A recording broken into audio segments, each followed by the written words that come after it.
ഈ പതാക ഉയർത്തിക്കൊണ്ടാണ്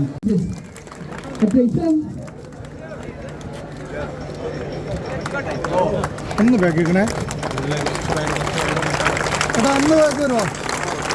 ഹലോ, ഞാൻ എടുത്തിപ്പോൾ ഫ്ലാഗ് ഓഫ് എടുത്തു. എനിക്ക് എൻ്റെ ഈ ചാനലിൽ നിങ്ങൾ ഈ പ്രോഗ്രാം ലൈവ് കൊടുക്കുകയാണ് വേണ്ടത്.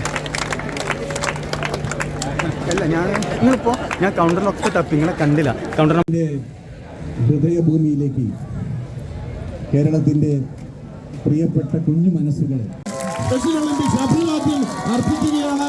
അപ്പോൾ ഒപ്പം അതുപോലെ തന്നെ കൈ താത്താതെ ഒരു കൈയടി കൂടി കൊടുക്കണം നമ്മുടെ UFCCS എന്ന ഊരാളെങ്കിൽ കുടുംബത്തിന്, കാരുണ്യ കുടുംബത്തിന്, അവരുടെ മഹാന്റെ സമ്പൂർണമായ പിന്തുണയോടുകൂടിയാണ് ഈ ഒരു മാമാങ്കം നമ്മളിവിടെ നടത്തുന്നത് എന്നത് വലിയ സന്തോഷത്തോടു കൂടി അറിയിക്കുകയാണ്. അഭിനന്ദിയായ മേയർ ബീന ഫിലിപ്പ് മാഡത്തിന്റെ നേതൃത്വത്തിൽ മുനിസിപ്പാലിറ്റിയുടെ കോഴിക്കോട് നഗരസഭയുടെ എല്ലാ പ്രതിനിധികളും, സ്റ്റാൻഡിംഗ് കമ്മിറ്റി ചെയർമാൻമാരും ചെയർപേഴ്സൺസും ഈ ഒരു പരിപാടിക്ക് വേണ്ടി 4 മാസമായി അവരുടെ പൂർണ്ണ